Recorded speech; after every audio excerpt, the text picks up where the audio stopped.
Today's khutbah is about a very central concept that everybody knows about, everybody hears about, and actually everyone almost in the Muslim world, if not every last one of us, complains about.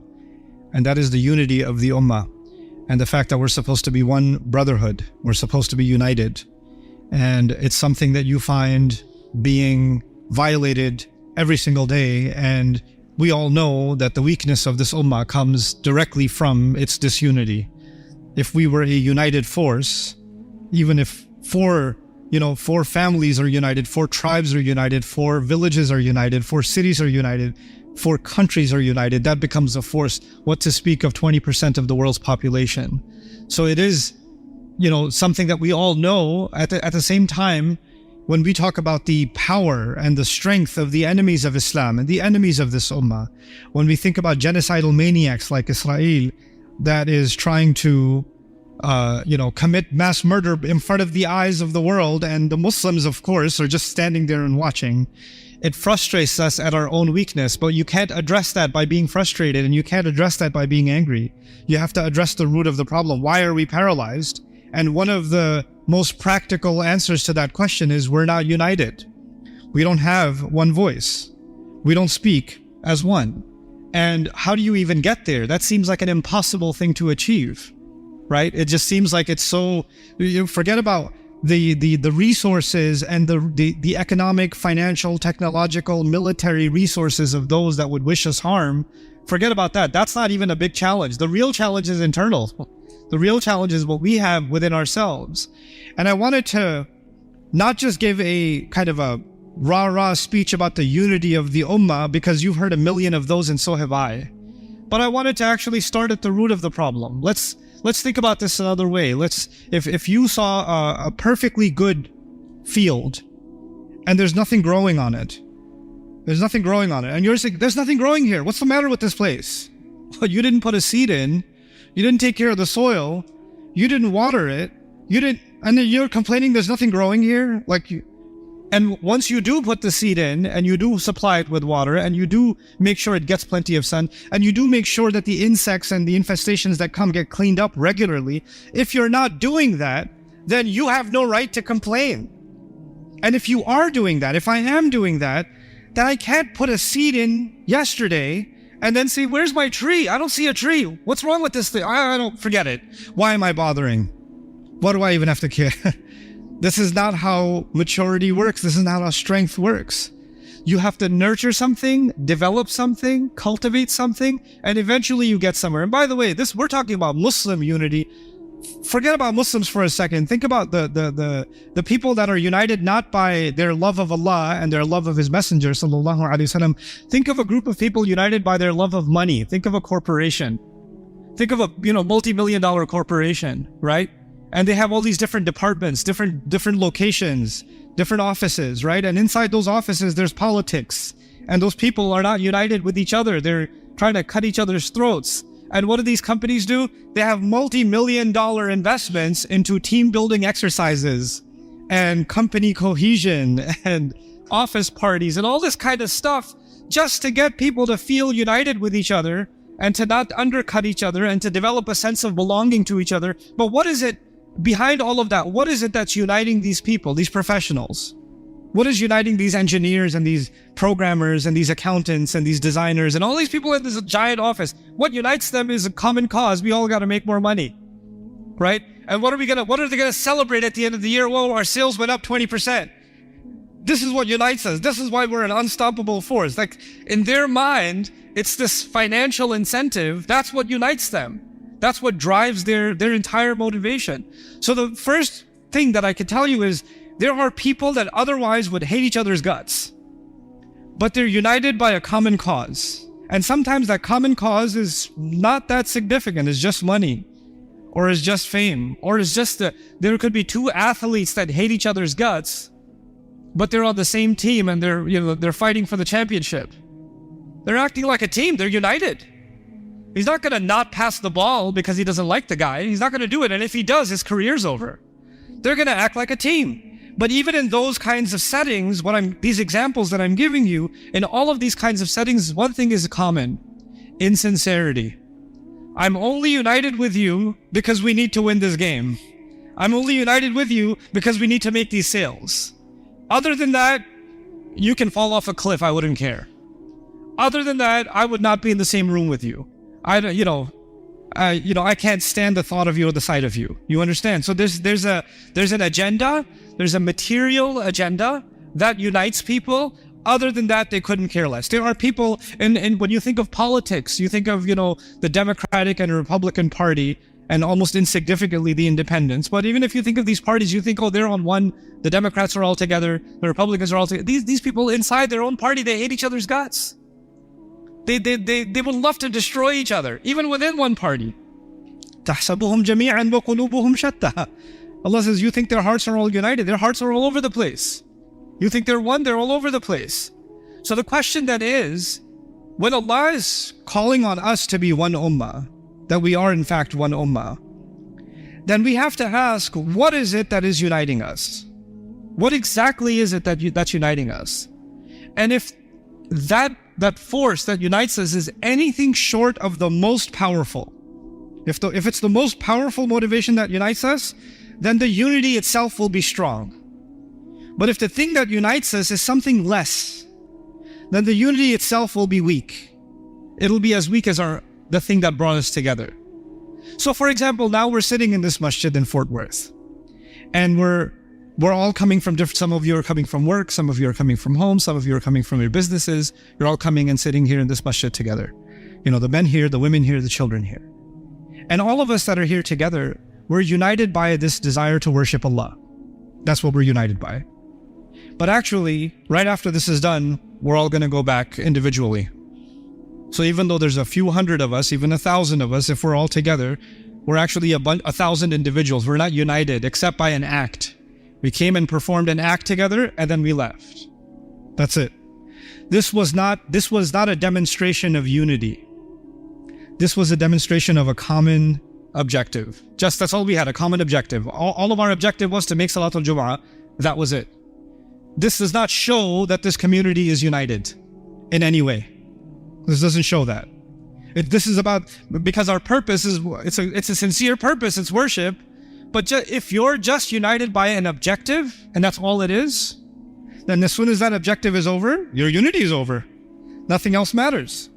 I just want my kids to go to the masjid. I just want my kids to learn some Quran.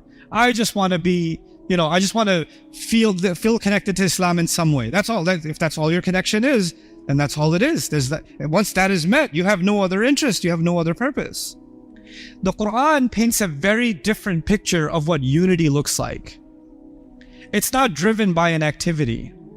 It's not driven by a giant Eid prayer. And I laugh and cry at the same time every year when I hear people arguing about which day should we celebrate Eid.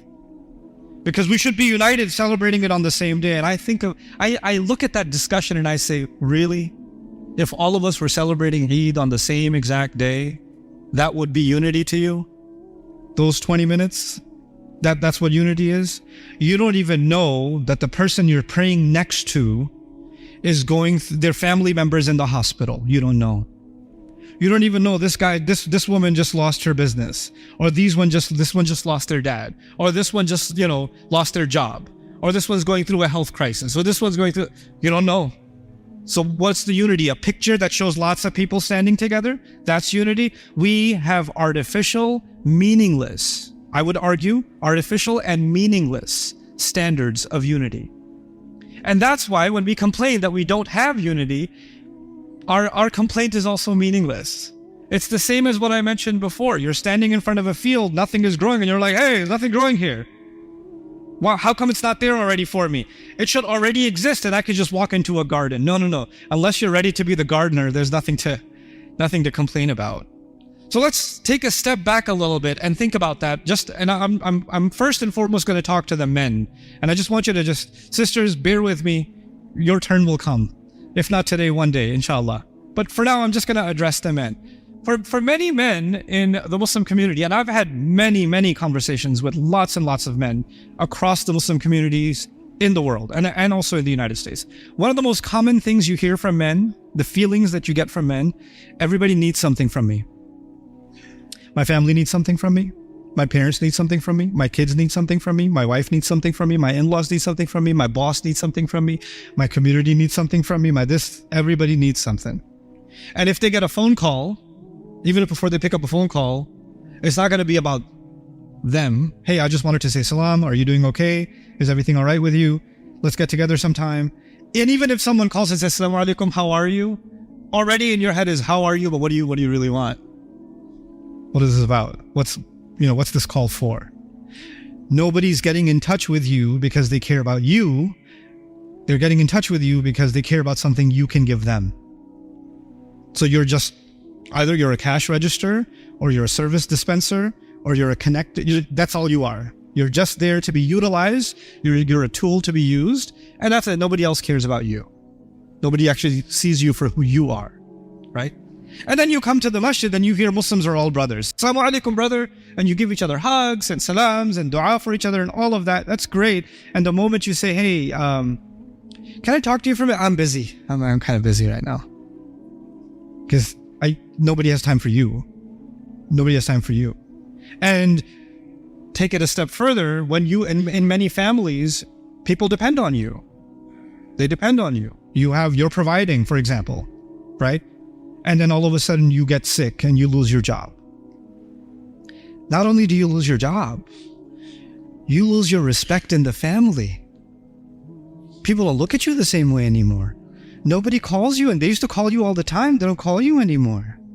They don't check up on you, nothing. In fact, they're avoiding you as best as possible. You know why?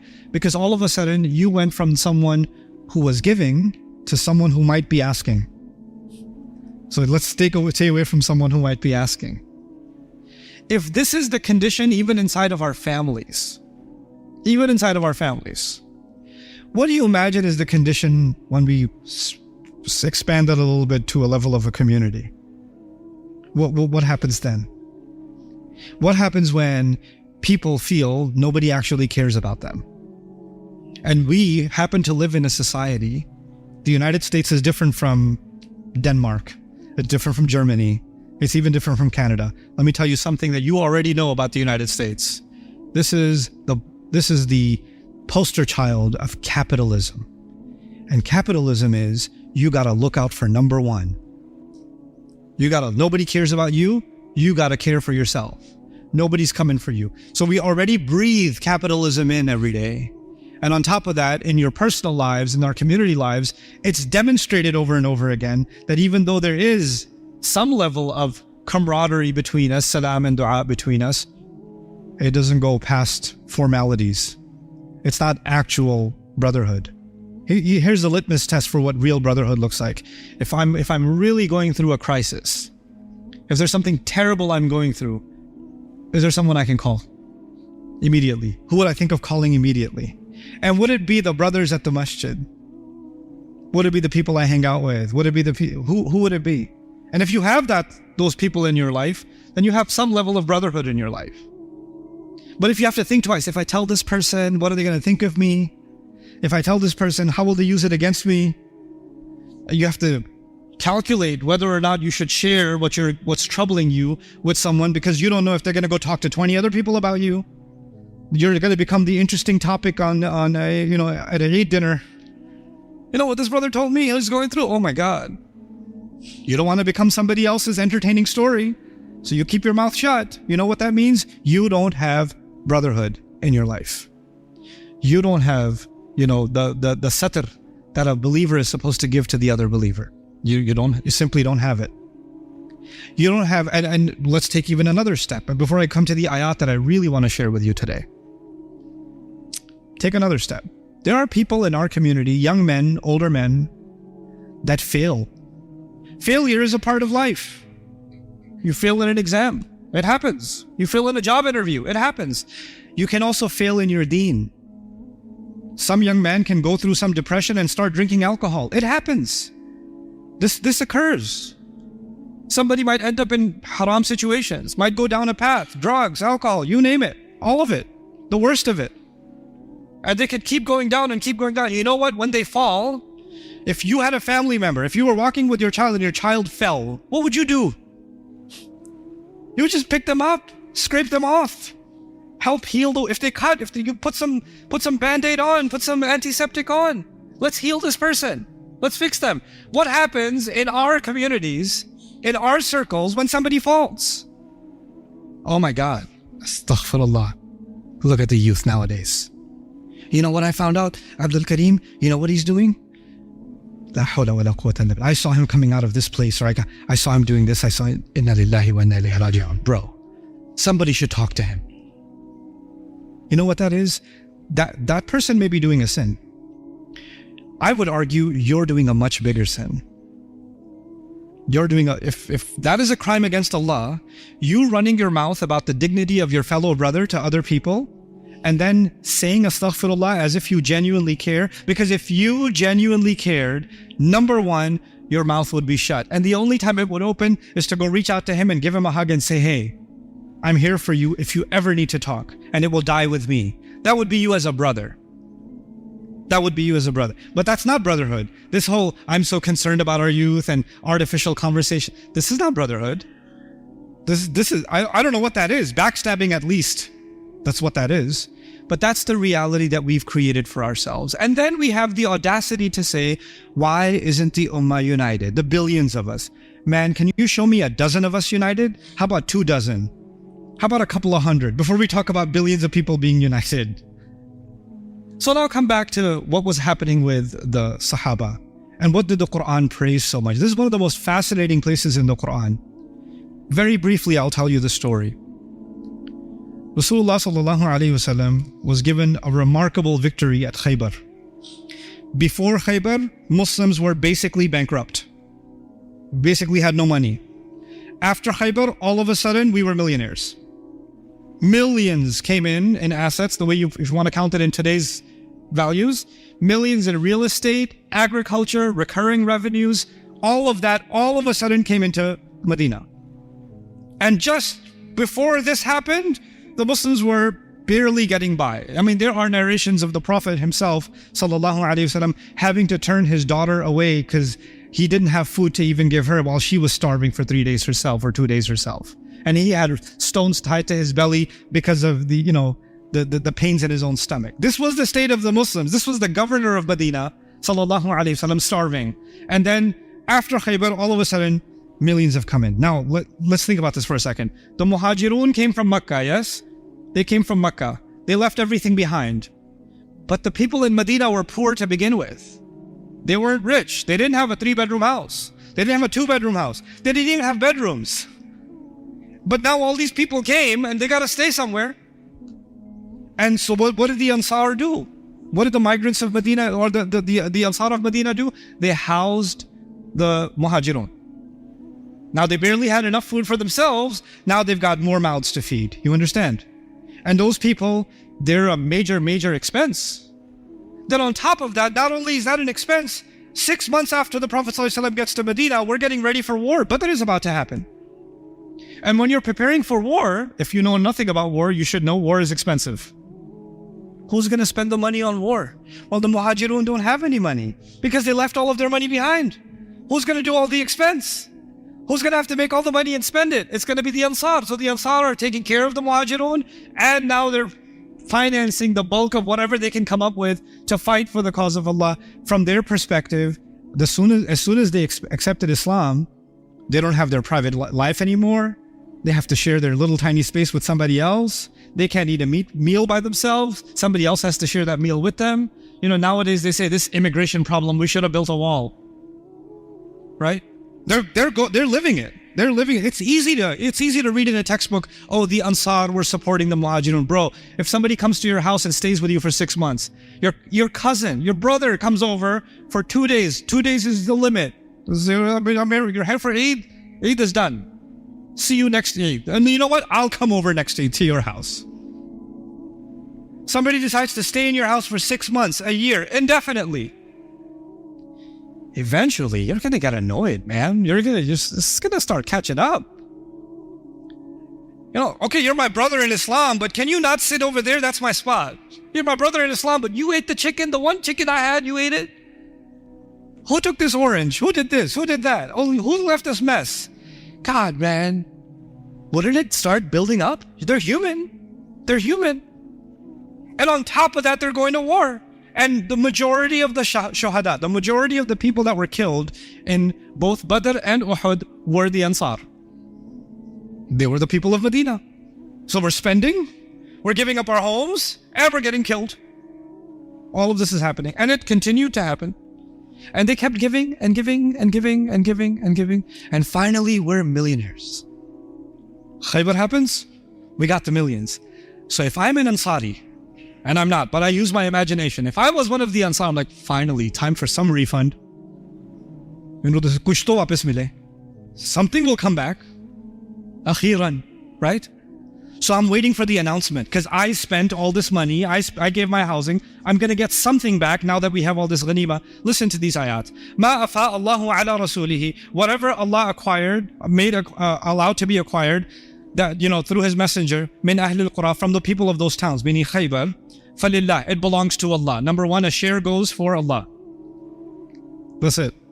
I won't explain what this means another time. Okay, Allah, I understand. Next. Walil Rasul. Oh, next one it goes to the Messenger sallallahu alaihi wasallam, the Rasul and his family. Okay, all right, that's fine. Walidil Qurba, and close relatives.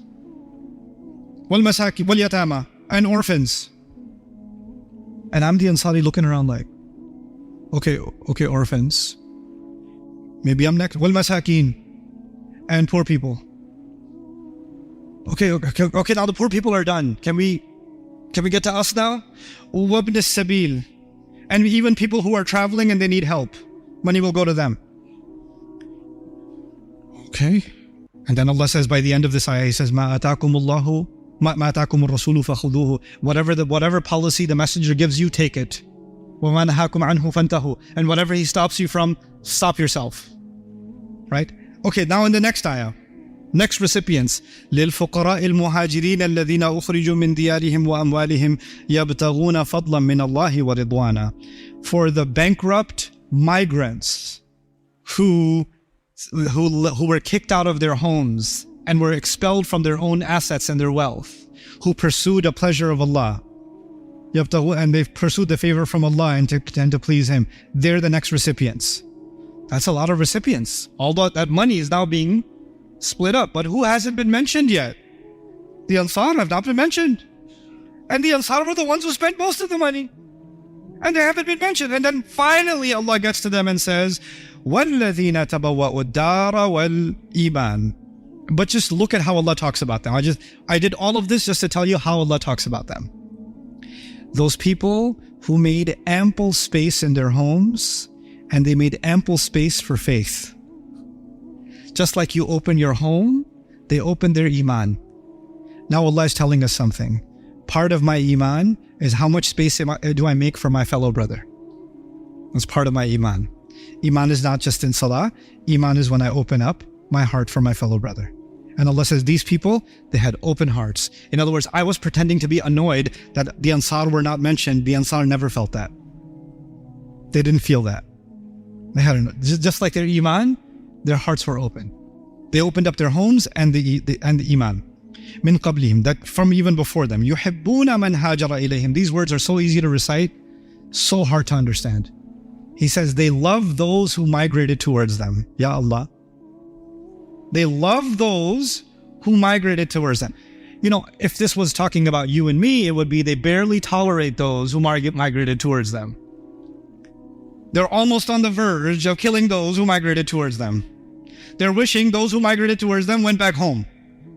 By the way, this is what the munafiqun were saying. This is what the munafiqun, the hypocrites were saying. They should just go back home. That's what they were saying. So what does it mean? Opening your heart for your fellow brother, taking care of everything they need, not just financially, because this didn't just require financial help, you understand. This required you making space in your heart for someone to just literally take over your home. And, endlessly. And so Allah says, يُحِبُّونَ مَنْ هَاجَرَ إِلَيْهِمْ وَلَا يَجِدُونَ فِي صُدُورِهِمْ حَاجَةً مِمَّا أُوتُوا. And they don't allow for any discomfort in their chests because of whatever responsibilities they were given. They never feel discomforted because they're helping someone. They're never feeling discomforted because that's my brother. that's my sister, that's my family. Allah said, that's my family. This bond of La ilaha illallah, it's thicker than blood. That's all that matters. Family first. Ummah first. This is their mindset. When you think of an immigration crisis, we live in America, so we're thinking about like Mexican immigration or illegal immigration or whatever, right? Refugees and all this kind of stuff. Go to the Muslim world. Go to Pakistan, you have Afghani immigrants. Go to Malaysia, you have Indian immigrants, Muslim also. Go to different Muslim countries and you have other Muslim immigrants. Go to Turkey, you have Syrian immigrants. And they're both Muslim. What's the conversation like from the Muslims to those who migrated towards them? What's the attitude in all of these places and dozens of others? What's the attitude? They talk about them the same way Trump talks about immigrants. Same way. Actually, they talk about it worse. Trump is nicer by comparison. Look at that and look at what the Quran is saying. يُحِبُّونَ مَنْ هَاجَرَ إِلَيْهِمْ وَلَا And how many people are actually stopped at the border and are living in basically camps around the Muslim world from other Muslim countries? Can't even get in. And there for generations. Like kids are born and raised in those camps. وَلَا يَجِدُونَ فِي صُدُورِهِمْ حَاجَةً مِمَّا أُوتُوا وَيُؤْثِرُونَ عَلَىٰ أَنفُسِهِمْ وَلَوْ كَانَ بِهِمْ خَصَاصَةٌ And they give other people preference over themselves, even though themselves they are starving. They give preference over themselves. They lay themselves out for others, even if they're starving. This is a pretty high standard. Allah described the whatever monies came in, go to Allah, go to the messenger, go to the poor, go to the fuqara, go to the muhajirin, and then He described the Ansar in a way that like, He's such a long ayah just dedicated just to the Ansar and what they do and how much Allah appreciates them. And He ends with وَمَنْ يُوقَ شُحَّ نَفْسِهِ فَأُولَٰئِكَ هُمُ الْمُفْلِحُونَ Whoever can protect themselves from the greed and the selfishness that they have inside of themselves, like I need protection from a part of myself. Inside myself is greed and selfishness. All of us have it. Allah says we have shuh. And we need protection, not just from shaitan, not just from the enemy. I need protection from my own shuh. People who can be protected from that inside of themselves, those are the people that have achieved success. فَأُولَٰئِكَ هُمُ الْمُفْلِحُونَ I want you, in our immediate circles, to start rethinking what unity means. Because the unity in the Quran is actually a unity felt inside. It's not just a unity that looks like unity. It's not like unity just the same words, or we dress similar so we're unified, or we have the same, we follow the same madhab, therefore we're unified. We have the similar length of beard, so we're unified. Our ankles are above the same height, so we're unified. We like the same speaker, so we're unified. All of this is nonsense. All of this is meaningless. True unity, you see your brother, the moment they say salam to you, everything else, every other filter disappears. وَلَا تَقُولُوا لِمَنْ أَلْقَى إِلَيْكُمُ السَّلَامَ لَسْتَ مُؤْمِنًا That's it. That's all you get. They say salam to you, they are your brother, you're there for them, they're there for you. We will not know what unity means if we don't build it, if we don't cultivate it. And you and I can cultivate it when we start individually in our own circles to start building unity, to start actually connecting with people. Last thing I'll say about this, I've taken too long already. The last thing I'll share with you is that I've been in the Muslim space and khutbahs and durus and activism since I was 18, 19 years old. This is going back like 25 years, 26 years. I've been in this space a long time. I've been in halaqas and with, hanging out with imams and people that are doing Islamic conventions, conversations, all this circle, right? And, you make friends in that circle and you talk about Islam, you talk about the problem of the Ummah, you talk about this ayah, or you talk about that hadith, or you talk about history, you talk about all kinds of things. One thing for 25 years nobody ever talked about in my circle, and I never talked to anybody about? What they might be going through in their personal life. There were people in my circle that were struggling with all kinds of things, depression, anxiety, even sometimes suicidal ideation, a difficult divorce, child custody, deportation. All kinds of things are going on. You would not know because they know something. This is not the place to talk about those things. These guys don't care. They just care about the halaqah. They just care about, can you do this program, or can you do that? That's all they care about. That's all. And by comparison, I went to a church just to see what they do. Just on a Wednesday night. And a local church here in Texas. They make a circle. First, they're singing and all that stuff they do, 5-7 minutes. They spent an hour. You know what they spent an hour doing? The minister, he said, hey, what's your name? I haven't seen you before. My name's Frank. Tell me about yourself, Frank. Oh, this. Tell me, Frank, is there something we should pray for? Yeah, my daughter won't talk to me. Let's pray for that. Everybody, let's pray for Frank. Next guy, next lady. What are you going through? Let's make dua for you. What are you going through? Let's make dua. Can you imagine? They're doing that, and these people don't know each other, and by the end of it, they're giving each other hugs. And this guy comes to me, hey, I had the same thing happen with my daughter. We should connect sometime. We should talk sometime. I thought, that means a lot. And I'm watching this in awe. We're supposed to be the people of haqq, right? We're supposed to be the people أذلة على المؤمنين.